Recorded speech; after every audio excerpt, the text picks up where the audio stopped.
ಹರೇ ಕೃಷ್ಣ, ಹರೇ ಶ್ರೀನಿವಾಸ. ಆಧ್ಯಾತ್ಮ ಬಂಧುಗಳೇ, ಪಾವನವಾದ ಮಾರ್ಗಶಿರ ಮಾಸದಲ್ಲಿ ಮಾಡುವ ಆ ಲಕ್ಷ್ಮೀನಾರಾಯಣರ ಅನುಗ್ರಹ ವಿಶೇಷವನ್ನ ತಂದುಕೊಡುವ ಮಹಾಲಕ್ಷ್ಮೀ ದೇವಿಗೆ ಅತಿಪ್ರಿಯವಾದ ಗುರುವಾರ ಲಕ್ಷ್ಮೀ ವ್ರತ ಪೂಜೆಯ ಬಗ್ಗೆ ಈ ಹಿಂದೆಯೇ ಅನೇಕ ಬಾರಿ ತಿಳಿಸಿದ್ದೇನೆ. ಆದರೆ ಅನೇಕ ಜಿಜ್ಞಾಸುಗಳು, ಪೂಜೆ ಮಾಡುವ ವ್ರತಿಗಳು ಅನೇಕ ರೀತಿಯ ಪ್ರಶ್ನೆ ಸಂದೇಹಗಳನ್ನು ಕಮೆಂಟ್ ಮೂಲಕ ಹಾಗೆಯೇ ದೂರವಾಣಿ ಮೂಲಕ ನಮ್ಮಲ್ಲಿ ವಿಚಾರಿಸಿದ್ದಾರೆ. ನೋಡಿ, ಈ ಸಂಸಾರದಲ್ಲಿ, ಕುಟುಂಬದಲ್ಲಿ ಸಮಸ್ಯೆಗಳು, ಯಾವುದೇ ಪೂಜೆ ವ್ರತಕ್ಕೆ ಪ್ರತಿಬಂಧಕಗಳು, ವಿಘ್ನ, ತೊಂದರೆಗಳು ಬರುವುದು ಸಹಜವಾಗಿದೆ.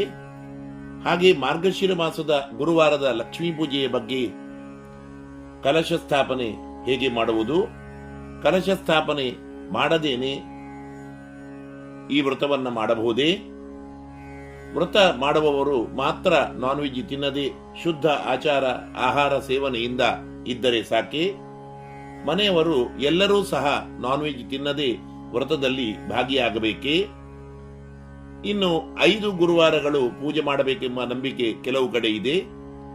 ಈ ವರ್ಷ 2025ರಲ್ಲಿ 4 ಗುರುವಾರ ಇರುವುದರಿಂದ ಯಾವ ರೀತಿಯಾಗಿ 5 ಗುರುವಾರಗಳನ್ನ ಪೂರ್ಣಗೊಳಿಸಬಹುದು, ಅಥವಾ 4 ಗುರುವಾರಗಳು ಮಾಡಿದರೆ ಸಾಕೆ, ಲಕ್ಷ್ಮೀ ಪೂಜೆಯನ್ನ ಬೆಳಿಗ್ಗೆನೇ ಮಾಡಬೇಕೆ, ಮಧ್ಯಾಹ್ನ ಸಂಜೆ ಮಾಡಬಹುದೇ, ಇನ್ನು ಮಾರ್ಗಶಿರ ಮಾಸದಲ್ಲಿ ಪೂರ್ಣ 1 ತಿಂಗಳು ನಾನ್ ವೆಜ್ ತಿನ್ನದೆ ಶುದ್ಧ ಆಹಾರ ಸೇವನೆಯಿಂದ ಇರಬೇಕೆ, ಕೇವಲ ಗುರುವಾರ ಮಾತ್ರ ಶುದ್ಧ ಆಹಾರ ಸೇವನೆಯಿಂದ ಇದ್ದರೆ ಸಾಕೆ, ಇನ್ನು ಶುದ್ಧ ನಿರ್ಜಲವಾದ ಉಪವಾಸವನ್ನ ಮಾಡಬೇಕೆ, ಅಥವಾ ಆ ದಿವಸ ಲಘು ಉಪಹಾರವನ್ನ ನಾವು ಸ್ವೀಕರಿಸಬಹುದೇ, ಇನ್ನು ಪ್ರತಿ ಗುರುವಾರಗಳಲ್ಲಿ ಬೇರೆ ಬೇರೆ ಕಲಶವನ್ನ ಸ್ಥಾಪನೆ ಮಾಡಬೇಕೆ, ಪೂರ್ಣ ಮಾರ್ಗಶಿರ ಮಾಸದ 4 ಅಥವಾ 5 ಗುರುವಾರಗಳ ಪೂಜೆಗೆ ಒಂದೇ ಕಲಶ ಸ್ಥಾಪನೆ ಮಾಡಿ ಪೂಜೆಯನ್ನ ಮಾಡಬಹುದೇ, ಕಲಶದ ವಿಸರ್ಜನೆಯನ್ನ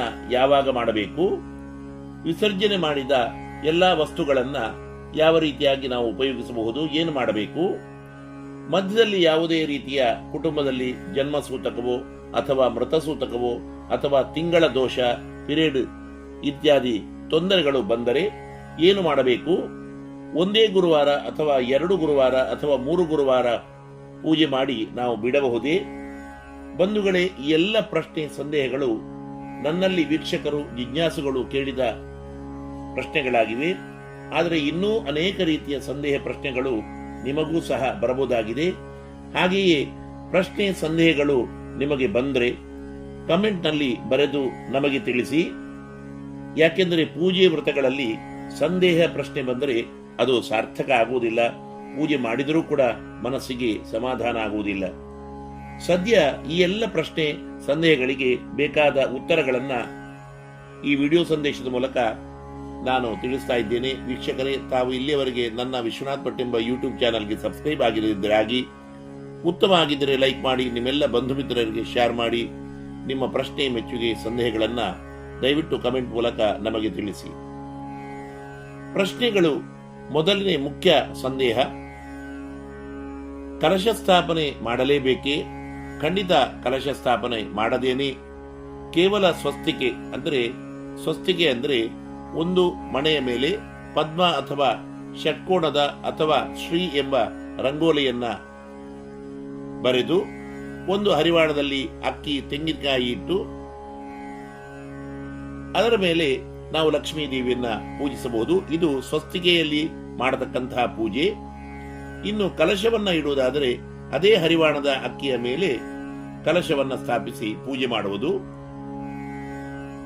ಇನ್ನೂ ಸುಲಭ ವಿಧಾನ, ಕೇವಲ ಲಕ್ಷ್ಮೀ ದೇವಿಯ ಬೆಳ್ಳಿಯ ಪ್ರತಿಮೆ, ಅದಕ್ಕೆ ಪೂಜೆ ಮಾಡಬಹುದು, ಅಥವಾ ಲಕ್ಷ್ಮೀ ದೇವಿಯ ಫೋಟೋ ಇಟ್ಟು ಅದನ್ನು ಅಲಂಕರಿಸಿ ಬಿಳಿ ಹೂಮಾಲೆಗಳಿಂದ ಏರಿಸಿ ನಾವು ಪೂಜೆ ಮಾಡಬಹುದಾಗಿದೆ. ಆದ್ದರಿಂದ ಕಲಶ ಸ್ಥಾಪನೆ ಮಾಡದೇನೂ ಸಹ ಭಕ್ತಿ ಶ್ರದ್ಧೆಗಳಿಂದ ಫೋಟೋ ಪ್ರತಿಮೆಗಳನ್ನಿಟ್ಟು ಕೂಡ ನಾವು ಪೂಜೆ ಮಾಡಬಹುದಾಗಿದೆ. ಕಲಶ ಸ್ಥಾಪನೆ ಅತ್ಯವಶ್ಯ ಅಲ್ಲ, ಕಲಶ ಸ್ಥಾಪನೆ ಮಾಡಿದರೆ ಮಾತ್ರ ಉತ್ತಮ ಪಕ್ಷ ಆಗಿದೆ. ಇನ್ನು ಎರಡನೇ ಪ್ರಶ್ನೆ, 5 ಗುರುವಾರಗಳು ಪೂಜೆ ಮಾಡಬೇಕೆಂಬ ನಂಬಿಕೆ, ವಿಶ್ವಾಸಗಳಿವೆ. ಈ ವರ್ಷ 2025ರಲ್ಲಿ 4 ಗುರುವಾರಗಳು ಬಂದಿರುವುದರಿಂದ ಏನು ಮಾಡಬೇಕು ಅಂದರೆ, ಮಾರ್ಗಶಿರ ಮಾಸದ ಪೂರ್ಣ ತಿಂಗಳ ವ್ರತ ಮಾಡಿ ಅದರಲ್ಲಿ ಬರುವ 4 ಗುರುವಾರರು ಪೂಜೆ ಮಾಡಿದ್ರು ಅಥವಾ 5 ಗುರುವಾರಗಳನ್ನು ಪೂಜೆ ಮಾಡಿದರೂ ಕೂಡ ಫಲ ಶ್ರೇಷ್ಠವಾಗಿಯೇ ಸಿಗ್ತದೆ. 5 ಗುರುವಾರಗಳು ಪೂಜೆ ಮಾಡಬಲ್ಲೇ ಬೇಕೆಂದಿಲ್ಲ. ಇನ್ನು ಹಾಗೆ ಒಂದು ವೇಳೆ 5 ಗುರುವಾರ ಪೂಜೆ ಮಾಡಬೇಕೆಂಬ ಆ ಸಂಕಲ್ಪ ಇದ್ರೆ ಅದನ್ನು ಮುಂದಿನ ಗುರುವಾರದಲ್ಲಿ, ಅಂದ್ರೆ ಈ ವರ್ಷ ಡಿಸೆಂಬರ್ 25ನೇ ತಾರೀಕು ಬರ್ತಾ ಇದೆ, ಆ ಮುಂದಿನ ಗುರುವಾರದಲ್ಲಿ, ಅದು ಮಾರ್ಗಶೀರ ಮಾಸದ ಗುರುವಾರ ಅಲ್ಲ, ಅದರಲ್ಲಿ ಕೂಡ ಪೂರ್ಣಗೊಳಿಸಬಹುದಾಗಿದೆ. ಒಂದು ವೇಳೆ 4 ಗುರುವಾರಗಳು ಆಗದಿದ್ರೆ ಮರು ದಿವಸದ ಶುಕ್ರವಾರದಲ್ಲಿ ಲಕ್ಷ್ಮೀ ಪೂಜೆಯನ್ನು ನಡೆಸಿ 4 ಗುರುವಾರಗಳ ವ್ರತವನ್ನ ಮಾಡಿದ ಪುಣ್ಯವನ್ನ ನಾವು ಪಡೆದುಕೊಳ್ಳಬಹುದು.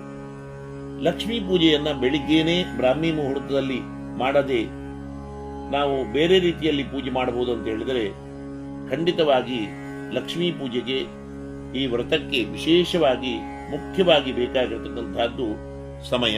ಅದರಿಂದ ಬ್ರಾಹ್ಮಿ ಮುಹೂರ್ತದಲ್ಲೇ ಮಾಡಿದರೆ ಲಕ್ಷ್ಮೀ ಪೂಜೆಯ ಪೂರ್ಣ ಸಾರ್ಥಕ ಫಲ ಇಲ್ಲಿದೆ. ತಪ್ಪಿದರೆ ಒಂದು ವೇಳೆ ಸಂಧ್ಯಾಕಾಲದಲ್ಲಿ ಗೋಧೂಳಿ ಲಗ್ನದಲ್ಲಿ ನಾವು ಈ ಲಕ್ಷ್ಮೀ ಪೂಜೆಯನ್ನ ಮಾಡಬಹುದಾಗಿದೆ. ಇನ್ನು ದಂಪತಿಗಳು ಅಂದರೆ ಪತಿಪತ್ನಿಯರು ಕುಳಿತು ಈ ಪೂಜೆಯನ್ನ ಮಾಡಿದರೆ ಬಹಳ ಉತ್ತಮ. ಇಲ್ಲದಿದ್ದರೆ ಗುರುಗಳ ಹಿರಿಯರ ಪತಿಯ ಆಶೀರ್ವಾದವನ್ನು ಪಡೆದು ನಾವು ಪೂಜೆಯನ್ನ ಮಾಡಬಹುದಾಗಿದೆ. ಸುಮಂಗಲಿಯರು ಒಬ್ಬಳೇ ಸಹ ಪೂಜೆ ಮಾಡಬಹುದಾಗಿದೆ. ಇನ್ನು ಬಹಳ ಮುಖ್ಯವಾದ ವಿಷಯ, ಕಲಶ ಸ್ಥಾಪನೆ ಮಾಡಿ ಪೂಜೆ ಮಾಡುವುದಾದರೆ ಪೂಜೆ ಮಾಡಿ ಗುರುವಾರವೇ ಸಂಜೆ ವಿಸರ್ಜನೆ ಮಾಡಬಹುದೇ? ಲಕ್ಷ್ಮೀ ಪೂಜೆ ಆದ ಮೇಲೆ ಗುರುವಾರ ಅವತ್ತೇ ನಾವು ಸಂಜೆ ಖಂಡಿತವಾಗಿ ವಿಸರ್ಜನೆ ಮಾಡಬಹುದು. ಇದರಲ್ಲಿ ಇನ್ನೊಂದು ಪಕ್ಷ ಇದೆ. ಪೂರ್ಣ 1 ತಿಂಗಳು ಲಕ್ಷ್ಮೀ ವ್ರತವನ್ನ ಮಾಡತಕ್ಕಂಥವರು ಪ್ರತ್ಯೇಕ ಗುರುವಾರಗಳಲ್ಲಿ ಪುನಃ ಕಲಶವನ್ನ ಸ್ಥಾಪನೆ ಮಾಡಬೇಕಿದ್ದಿಲ್ಲ. 4 ಗುರುವಾರಗಳಲ್ಲಿ ಒಂದೇ ಕಲಶದಲ್ಲಿ, ಸ್ಥಾಪಿತವಾದ ಕಲಶದಲ್ಲಿ ನಾವು ಪೂಜೆ ಮಾಡಿ ಕೊನೆಯ ಗುರುವಾರದಂದು ನಾವು ವಿಸರ್ಜನೆ ಮಾಡಬಹುದಾಗಿದೆ. ಆದರೆ ಈ 1 ತಿಂಗಳು ಪೂರ್ಣವಾಗಿ ಲಕ್ಷ್ಮಿಯ ವ್ರತ ಪೂಜೆಯನ್ನ ಮತ್ತು ಶುದ್ಧ ಆಹಾರ ಸೇವನೆಯನ್ನು ಮಾಡಿ ಶುದ್ಧ ವ್ರತದಿಂದ ನಾವು ಇರಬೇಕಾಗ್ತದೆ. ಇನ್ನು ಉಪವಾಸ ಮಾಡುವುದು ಹೇಗೆ? ಉಪವಾಸ ಪೂರ್ಣವಾದ ನಿರ್ಜಲವಾದ ಉಪವಾಸ ಮಾಡಬೇಕೇ ಎಂಬ ಪ್ರಶ್ನೆಗೆ, ಆದರೆ ಶುದ್ಧ ಸಾತ್ವಿಕ ಆಹಾರ ಸೇವನೆ ಮಾತ್ರ ಅತ್ಯಂತ ಮುಖ್ಯವಾದದ್ದು. ಏನೂ ತಿನ್ನದೆ ಉಪವಾಸ ಮಾಡಿಯೇ ವ್ರತ ಮಾಡಬೇಕೆಂದು ಖಂಡಿತವಾಗಿ ಇಲ್ಲ. ಇನ್ನು 1 ಗುರುವಾರ ಆದ ಮೇಲೆ ಯಾವುದೇ ರೀತಿಯ ತೊಂದರೆ, ಜನ್ಮಸೂತಕ, ಮೃತಸೂತಕ ಅಥವಾ ತಿಂಗಳ ದೋಷ ಇತ್ಯಾದಿ ಬಂದರೆ ಮುಂದಿನ ಗುರುವಾರಗಳಲ್ಲಿ ಆ ಪೂಜೆಯನ್ನು ಮಾಡಿ ಮುಗಿಸಬಹುದು. ಒಂದೇ ಗುರುವಾರ, 2 ಗುರುವಾರ ಆದರೂ ಭಕ್ತಿಯಿಂದ ವ್ರತ ಮಾಡಿದರೆ ಲಕ್ಷ್ಮೀ ವ್ರತದ ಪುಣ್ಯ ಲಭಿಸುತ್ತದೆ. 3 ಗುರುವಾರ ಆಗಿದ್ರೆ ಮುಂದಿನ ಗುರುವಾರ ಅಥವಾ ಮರುದಿವಸ ಶುಕ್ರವಾರ ಲಕ್ಷ್ಮೀ ಪೂಜೆಯನ್ನ ಮಾಡಿ 4 ಗುರುವಾರಗಳ ವ್ರತವನ್ನ ಪೂರ್ಣಗೊಳಿಸಬಹುದಾಗಿದೆ.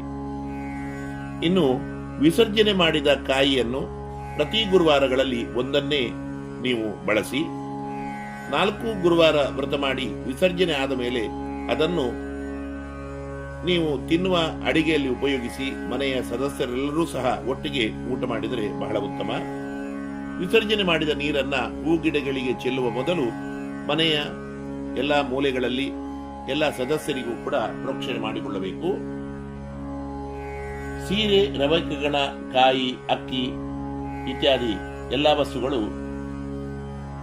ಪೂಜೆಗೆ ಬೇರೆ ಬೇರೆ ಆಗಬೇಕೆಂದಿಲ್ಲ. ಬಳಸಿದ್ದನ್ನೇ ಪುನಃ ನಾವು ಅನಿವಾರ್ಯವಿದ್ದರೆ ಬಳಸಬಹುದಾಗಿದೆ.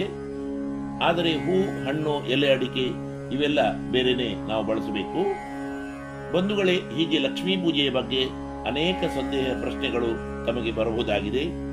ನಮ್ಮಿಂದ ಉತ್ತರದ ಅಪೇಕ್ಷೆ ಇದ್ದರೆ ಕಮೆಂಟ್ ಮೂಲಕ ತಾವು ಅದನ್ನ ತಿಳಿಸಬಹುದಾಗಿದೆ. ಮಾರ್ಗಶಿರ ಗುರುವಾರ ಲಕ್ಷ್ಮೀ ಪೂಜೆಯನ್ನು ಮಾಡುವ ಎಲ್ಲಾ ಸುಮಂಗಲಿಯರಿಗೆ, ಪ್ರತಿಯೊಬ್ಬ ಭಕ್ತರಿಗೆ ಆ ಲಕ್ಷ್ಮೀನಾರಾಯಣರು ಪೂರ್ಣ ಅನುಗ್ರಹವನ್ನ ಮಾಡಲಿ ಎನ್ನುತ್ತಾ ನಾನು ಕೃಷ್ಣಾರ್ಪಣಗೊಳಿಸುತ್ತೇನೆ. ಸಮೇ ವಿಷ್ಣು ಪ್ರಸೀದತು, ಸಮೇ ವಿಷ್ಣು ಪ್ರಸೀದತು.